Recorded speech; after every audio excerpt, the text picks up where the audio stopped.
Okay, guys, welcome back. Day 12. Temple 420.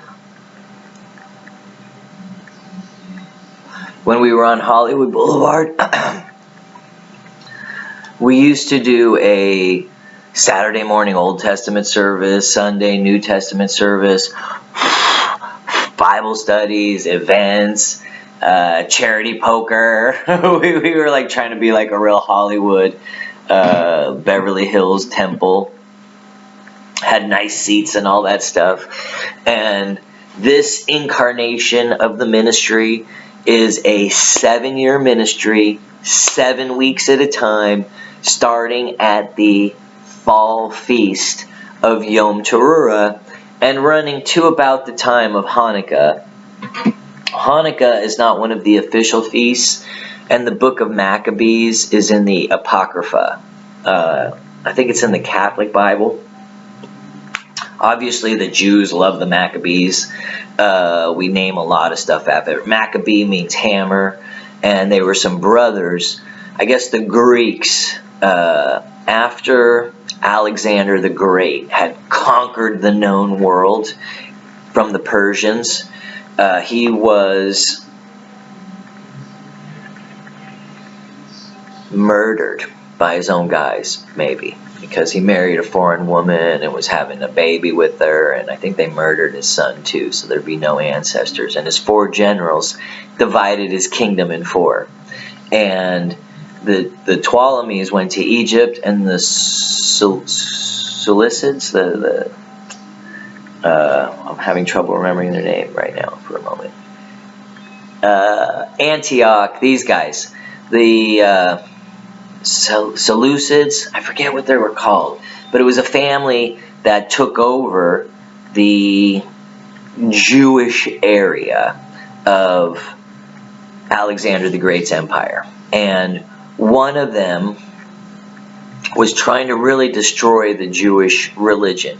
One of the really cool things about Alexander the Great and the Romans, so you say the Greeks and the Romans, wherever they went, they built their own cities. So they'd conquer somebody and they'd build their own city right next to their city, and it would become the major city. And you still see Roman cities all over the world, especially in Latin America. So I guess they had them in Spain.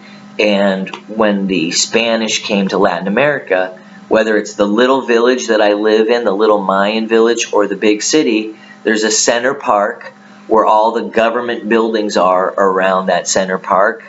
And whether it's a post office, the governor's palace, the mayor's office, and then the streets are lined up, even numbers one way, odd numbers another way.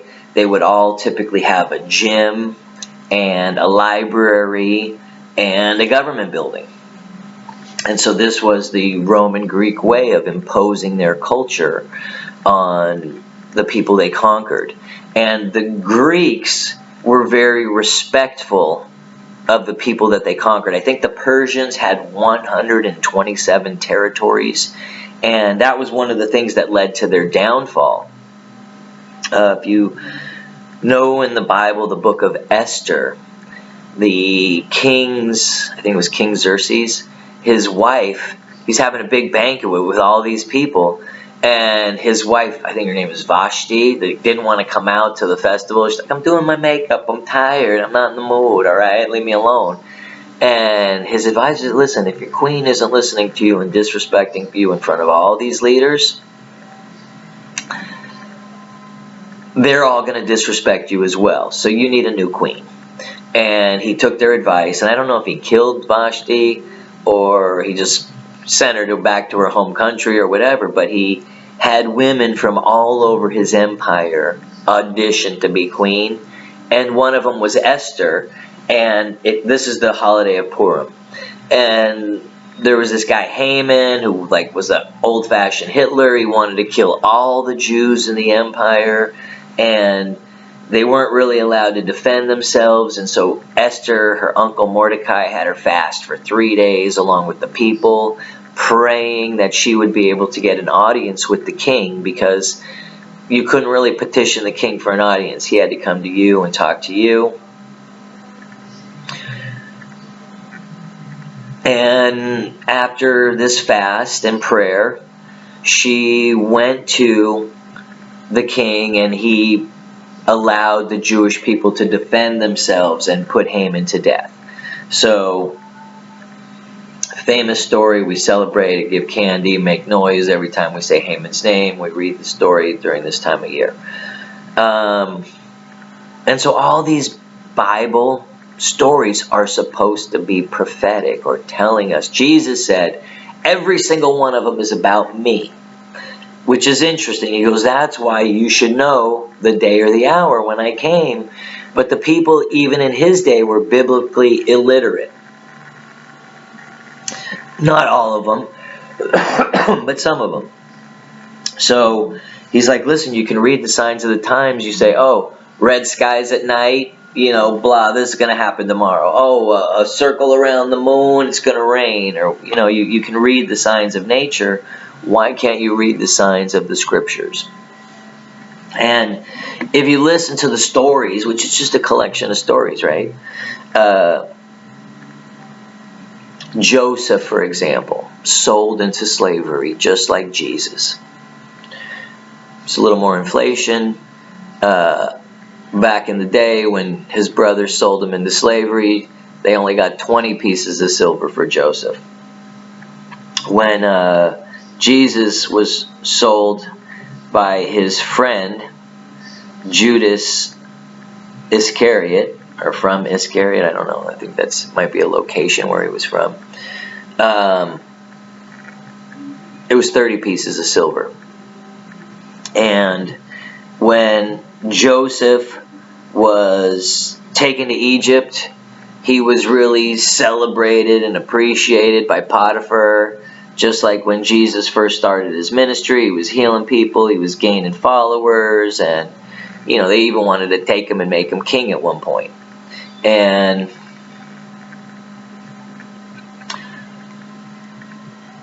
when the Jewish people were starving and their father sent them to Egypt to go get food, he held back Benjamin, but he sent all the other brothers. And they see their own brother, and he saves them. But he never reveals himself to them. It was only on their second coming that he reveals himself to them, to the Jewish people. And even then, he doesn't do it right away. It's only when they plant the cup on Benjamin. And he says, well, I'm going to keep Benjamin then. I'm taking him as my own. And the other brothers are like, no, we can't do that. Our father's too important to us. We love our father. We've already broken our father's heart with Joseph. We can't let this happen. We're willing to give our own lives for our brother. That's when he reveals himself, on their second coming, after the tragedy of Benjamin when he was about to be taken.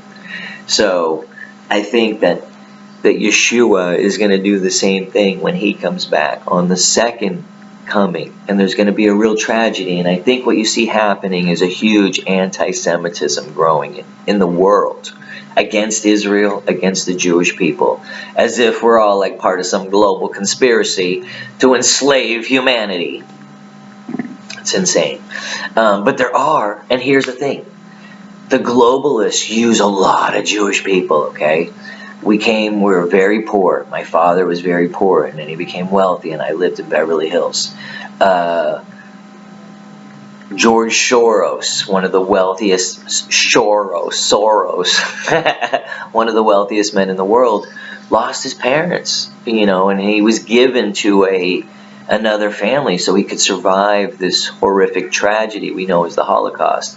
And he started working for the Nazis and then became a huge globalist and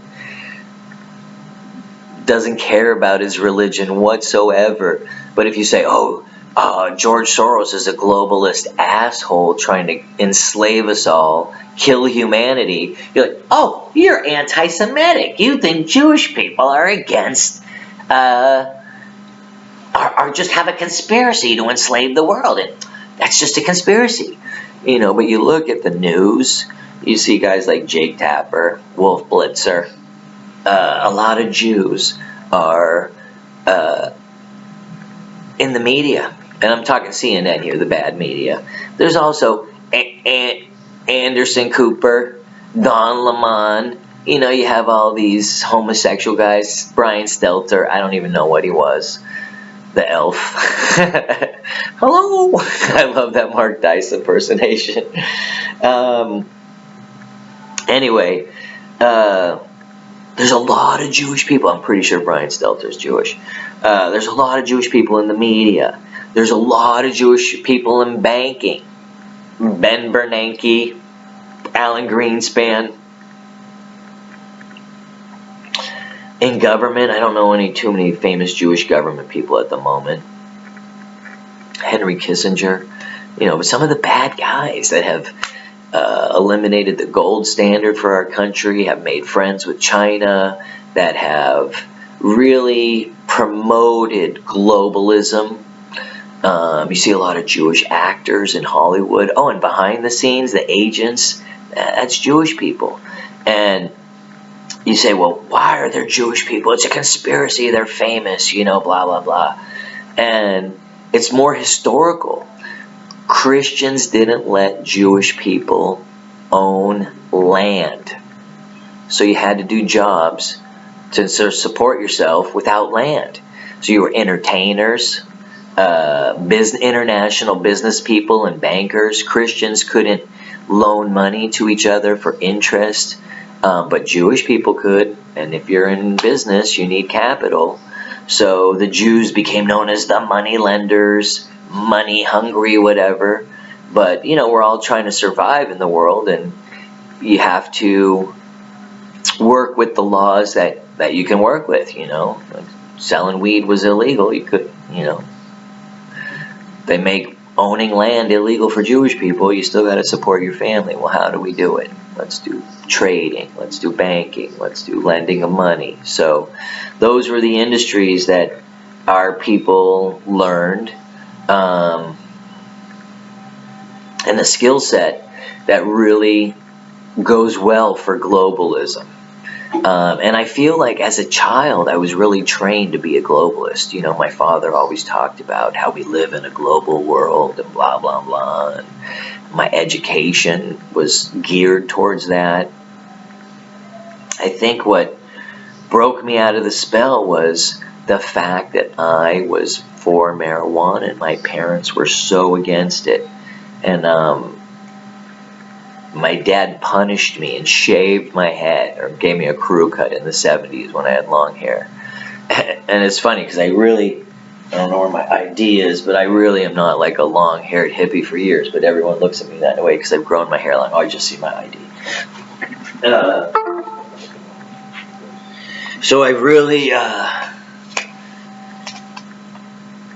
and this was me right before Corona.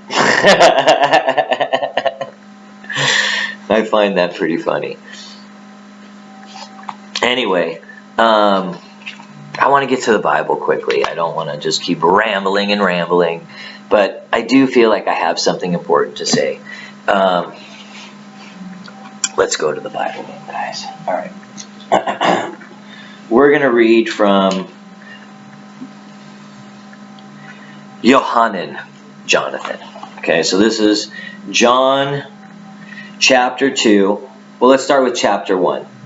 So, and this is what I was saying. Jesus didn't have some 3.5-year ministry, didn't die at 33 years old. The guy was probably 28, 29, maybe 30 years old when he died. He had a 1-year ministry, like a 70-week ministry, but it was cut short. And all of that is prophesied even in these different books.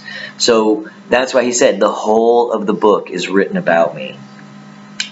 So let's go in and talk about John 2 right now. And John, I think, is the most Jewish. Well, they're all Jewish except for Luke. Luke was a Greek doctor, but Matthew, Mark, and John were Jewish. But I think John is the most Jewish writer. Like, he's writing to the Jews more than anything else. Where Matthew was very much into Roman culture. He had become a tax collector. And Mark, I don't know his background, but every Mark I know is a hardworking person. So let's look at John here for a second. All right. The next day, having decided to leave for Galilee, Yeshua found Philip and said, "Follow me." Philip was from Bethsaida, the house of Sida, the town where Andrew and Kepha lived. Philip found Nathanael, a gift from God, and told him, okay, so this is what Philip told Nathanael. "We found the one that Moshe, wrote about in the Torah, also the prophets. It's Yeshua ben Yosef from Nazareth." And Nathanael says, from Nazareth, can anything good come from there? You gotta love people like that. Now I have a neighbor, I call her Big Mouth Sue. Big Mouth Sue is Italian. She's married to a Lebanese guy named Joseph. They were high school sweethearts. They lost a son, and Sue went a little crazy for some period in her life. And she was temporarily incarcerated, and she came out. This is the same great person she was beforehand, but a little bit of a big mouth is what everyone told me, and she has no problem telling anyone what's on her mind. And I freaking love her for that, because she just doesn't hold back. She bitches, even at me, she tells me, you blah, blah, blah, fucking pussy, can't take the weather or whatever, because I don't like to be here in winter, it's cold. So, anyway, I think Nathanael was that same type of dude. He didn't hold back. And Nazareth was a specific village kind of set aside where the descendants of David lived. So, they expected these descendants to somehow one of them to become a Messiah, but probably they were assholes. Who knows? They were descendants of King David in this particular village. A lot of them, a big percentage. So maybe they were snobby. I don't know. Let me keep reading. What good can come from Nazareth? Can anything good come from there? Come and see, Philip said to him. Yeshua saw Nathanael coming towards him and remarked about him, "Here's a true son of Israel, nothing false in him."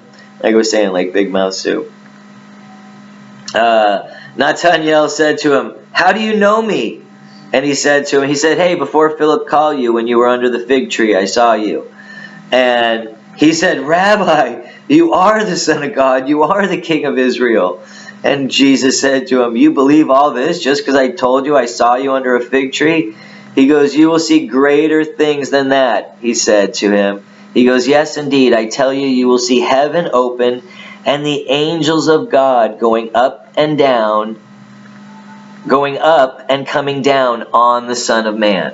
Okay, so he was speaking of himself right there, and he calls himself the Son of Man. And that's a title for the Messiah in the Old Testament. And so that's what's interesting about John, both in the book of Revelation and in the book of John. He is the most Jewish of the New Testament writers, of the gospel writer. Well, how could he be more Jewish than Paul, who was Shaul, who studied under Gamaliel or Gamel, who was like a real famous rabbi at the time.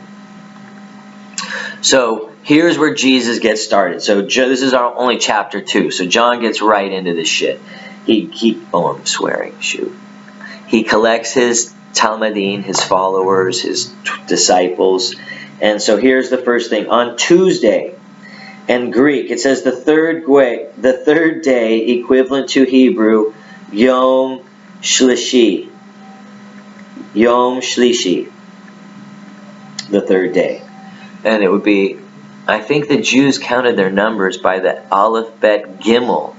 So I think Gimel also means number 3. So I don't know why it's be Shli, but that's what my Hebrew Bible says. So on Tuesday, now we say, why would you get married on a Tuesday? Well, it's because the Jews believed that when God created the world in the book of Genesis, on the third day, it gets a double blessing. So on the first day, he creates the heavens, and it was good, and the stars and the lights, I think. And the second day, it's this. And on the third day, he does this, and it was good. And then he does that, and it's good. So it was the double blessing day. So it was very common for religious Jews to get married on the third day of the week, to have the real celebration on a Tuesday. Like I said, relatives come from far away. They're staying for a while, so it's a long celebration. So on Tuesday, on the third day, there was a wedding in Cana in the Galilee, and the mother of Yeshua was there. Yeshua too was invited to the wedding, along with all of his followers. Okay, so this had to be a relative of his, because not only is he invited, but he's now getting to invite his 12 homies who he hasn't known for all that long. When the wine ran out, Yeshua's mother said to him, "They have no more wine." Yeshua replied, "Mother, why should that concern me or you? My time isn't come yet." And in the King James, I think he says woman instead of mother. He says, "Woman, why should that concern you?" But it's kind of not disrespectful to say it in that way. It's almost like, ladies, like it's almost a sign of respect, not necessarily something bad. His mother said to the servants. So now, she obviously has some kind of influence over this wedding, because she's giving orders to the servants. So maybe it's the sister or one of the brothers of Jesus getting married. So she says to the servants, "Do whatever he tells you." Now 6 stone water jars were standing there for the Jewish ceremonial washings, each with the capacity of 20 or 30 gallons. Okay, you can look all over the Bible. There's no ceremonial washing of the hands. This is some made-up BS that the rabbis started to push on people. And that's why, if you don't understand the Jewishness of the New Testament, then it's hard to know some of the stories of Jesus or why these things were written about. But they're written about to show that here's the Messiah. He's going to a wedding where they're doing it on the third day in the traditional Jewish way. And there's 6 jars for traditional hand washing. But you tell me where in the Bible it says have 6 jars for traditional hand washing. It doesn't exist. For the ceremonial washing, each with the capacity, Yeshua told them, "Fill the jars with water." So he filled them to the brim. He said, "Now draw some out and take it to the man in charge of the banquet." That's like the wine manager, or the guy who's like the your MC for your wedding. He's got the band going on. He's introducing all the people. He's your master of ceremonies. "Draw some out and take it to the man in charge of the banquet." And they took it. And the man in charge tasted the water that had now turned to wine. He didn't know where it had come from, but the servants who had drawn the water known. So he called the bridegroom, the guy who's about to get married, and he said to him, "Everyone else serves good wine first, and the poor wine after the people have drunk freely. But you have kept the good wine until now." So he's making either Jesus' brother or Jesus' brother-in-law look really good. Like, you're so cool. This guy's now announcing it. Someone who really knows wine. And part of the trick is everything in the Old Testament is repeated in the New Testament. This is prophecy.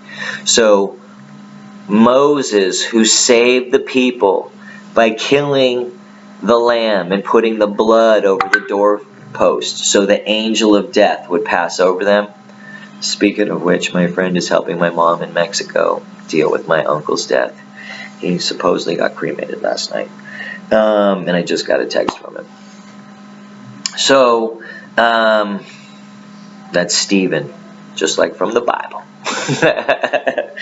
Anyway, I forgot what I was saying here, but I felt like I was making an important point and then got interrupted.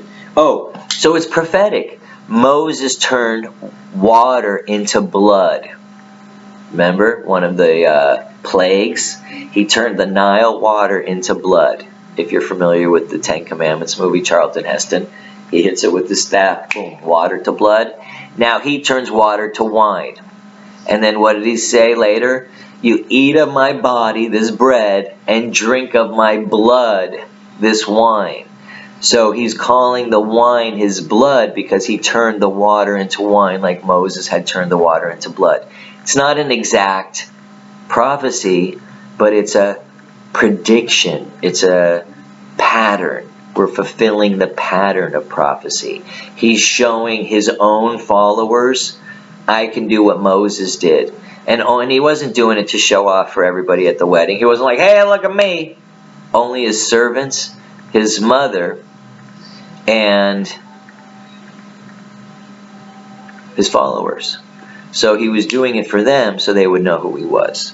And he was directly going against the superstition and the takanot, the tradition that wasn't in the Bible, because the rabbis began to place all these burdens on people that weren't necessary. And that's what the Messiah came to do, was reveal the truth so that people could have a relationship directly with him without having to go through, I've got to do this and tie this shoe first and then do this next and do this next and blah, blah, blah, blah, blah. What are the most important commandments? Love each other. That's it. All right? So that's what I'm doing for you. What greater love can there be than someone who gives his life for a friend? That's what he came to do. And that's what he did. And then, because he was the Messiah, he was able to pick his life back up and rebuild his body, his resurrection. And he went to his guys and he said, look, don't be afraid. Spread this message to the whole world so that they can know that I've overcome sin and death. And by them putting their faith in me, I am the judge, that I'll judge them rightly and know who they are. Alright, there's going to be some really deep, cool shit. We're getting back to the Bible. But I'm trying to fill you guys in just so you realize the Jewishness of the Bible. I'm not here to try and convert Jewish people to Jesus. Like, people always go, are you a Jew for Jesus? My real mission is to help young men who grew up without fathers realize God is their father, that hemp is the plant for the healing of all nations. It's going to be the economy for the future, and I want you to save the seed that will be very beneficial for humankind. Hemp is an important plant. It has been in the past. It will be in the future. And for the last couple 100 years or 100 years, we've been drugged, lied to, and have been under attack. Our families have been under attack. Our individual bodies, our temples have been under attack. We've gotten fat. We've gotten lazy. We've gotten stupid. And it's up to us to make a difference. And this word can fill you with spirit, give you energy to work out, to eat properly, to make good relations, to build good communities, to build strong families. I've seen it with my Amish friends. They love God, they love the Bible, they love hard work, they love helping each other. And if we have that same mentality and we start following this word, then we are going to be the generation that gets the land that we were promised. That's a fact.